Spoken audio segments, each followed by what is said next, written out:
Assalamualaikum warahmatullahi wabarakatuh. Kembali lagi dengan saya Violano Allegrosta INO41995 akan menjelaskan soal simulasi uh, sistem kontrol pneumatik. Langsung saja. Yang pertama-tama saya akan menjelaskan sebenarnya saya ini membangun apa? Jadi ini adalah blok diagram dari sistem kontrol pneumatik dengan trigger electric solenoid valve. Jadi di sini ada tiga transfer function.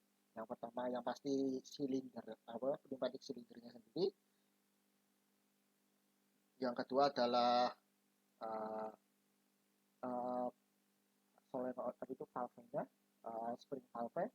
Karena kenapa spring di sini ada ms kuadrat plus cs plus k. Jadi ini Laplace dari persamaan pegas. Terus di sini ada kc ini adalah konstanta coil. Konstanta coil ini jadi nyambungnya ke sini. Ini adalah transfer function dari solenoid valve. Nah, di sini kan jadi sistemnya adalah dari step function dari saklar kita set ke nilai final value-nya 1, lalu kita naikkan gain, lalu kita masukkan ke sistem negatif load dengan gain 2 dari KPL, ini sensor, dan ini terus masuk ke K Pro, ini proportional control, lalu masuk ke transfer function. Dari sini kita bisa menampilkannya ke scope. Nah, kemudian saya akan menjelaskan variabel-variabel yang digunakan di sini. Jadi yang pertama kita awali dari kiri ke kanan. Yang pertama dari sini KP adalah konstanta proporsional. Saya di sini memasukkan nilai 1,5. Kemudian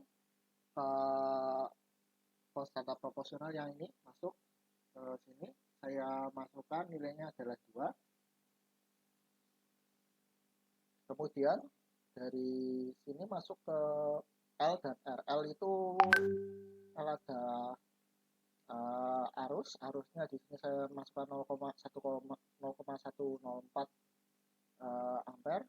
Terus R-nya adalah 230 ohm.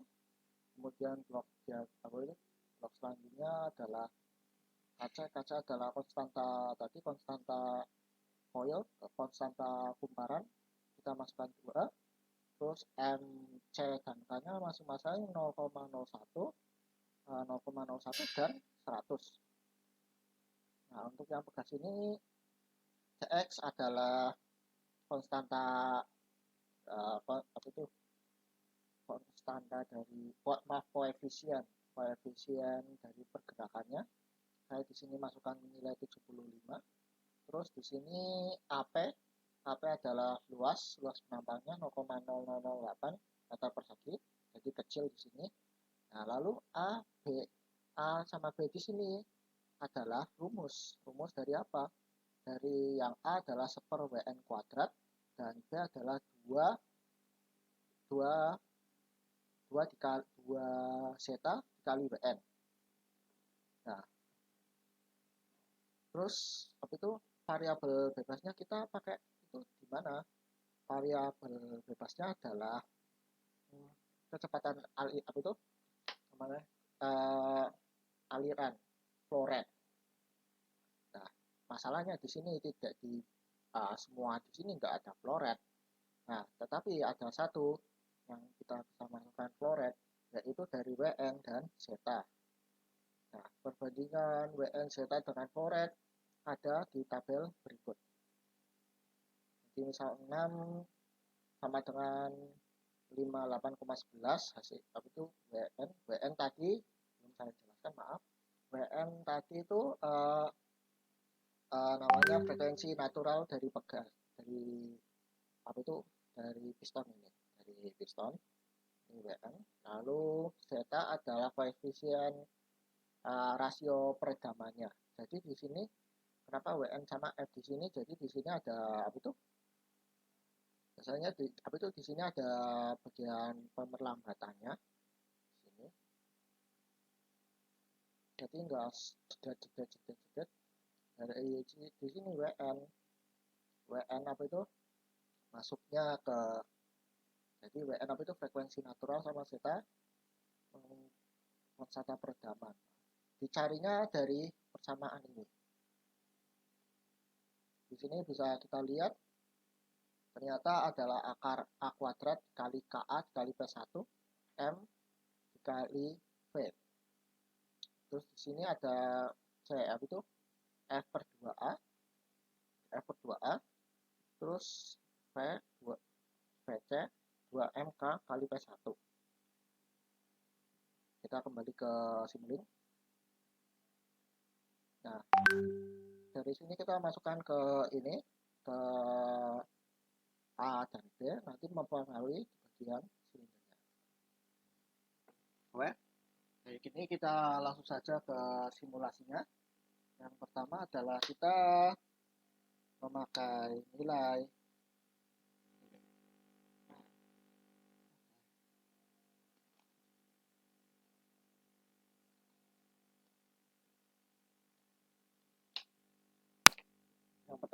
kita memakai nilai ini 6 jadinya 58,11 sama 1,6. Jadi WN nya 58,6 11 sama 1,66.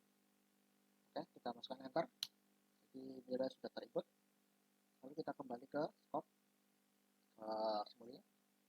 Lalu kita tambahkan ke stop. Oke, kita tampilkan. Jadi lalu kita run. Nah, oke. Di sini kita bisa melihat bahwa agak dengan konstanta tadi kita melihat agak bergelok ya. Tapi kita auto scale.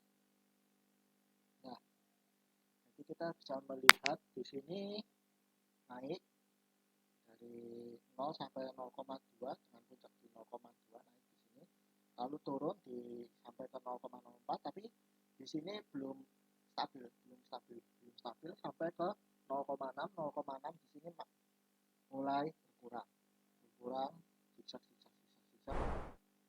sampai jauh 2 detik 3 detik di sini. Jadi yang perlu diingat 0,2 0,4 sama 0,6 baru mulai agak agak parsialis stabil. Lalu di sini 0,2 udah flat. Oke. Terus kita akan mencoba persamaan untuk yang kedua 0,863 kalau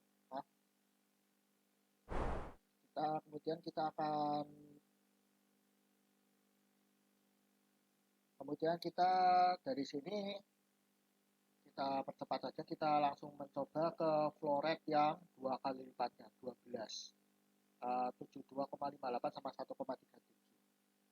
Kita masukkan saja, copy dulu. Berapa tadi nilainya? 72,58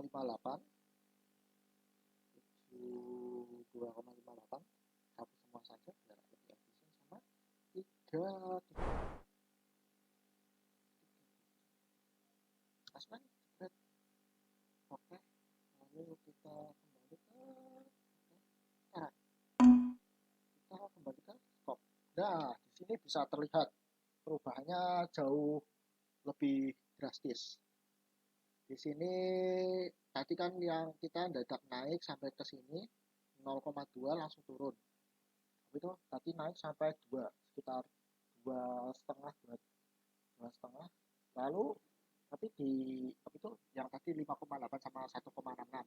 Nah, kita pakai yang lebih tinggi lagi 2 kali lipatnya. Ternyata ini nggak sampai 0,22 udah sampai di sini. Kemudian mulai ya itu masuk partially stabil di 0,2. Tadi kan partially stabil di 0,6. Kita naik drastis terus turun terus agak naik lagi terus mulai partially stabil sampai 2. Nah, di sini juga kita bisa melihat di sini gelombangnya itu naik turunnya juga sudah mulai stabil di 1,4, sekitar 1,2 1,4 di sini sudah stabil. Jadi dari percobaan ini, dari simulasi ini bisa disimpulkan bahwa uh, respon respon dari ini tadi yang kita bahas di skop ini adalah respon tadi. Jadi respon yang tadi jadi bisa disimpulkan tadi dengan respon yang lebih lambat kita punya akan berisolasi dulu mencapai partially stabil lalu mulai flat di titik 0, itu di titik yang lama itu yang lama. Jadi semakin kecil semakin tinggi isolasi gedenya juga naik turun yang kecil ini juga semakin lama stabilnya.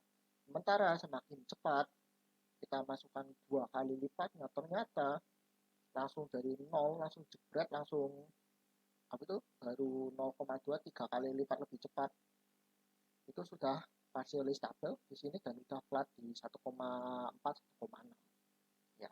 Kurang lebihnya begitu. Terima kasih dari saya. Mohon maaf bila ada kesalahan dalam tutur kata atau penyampaian.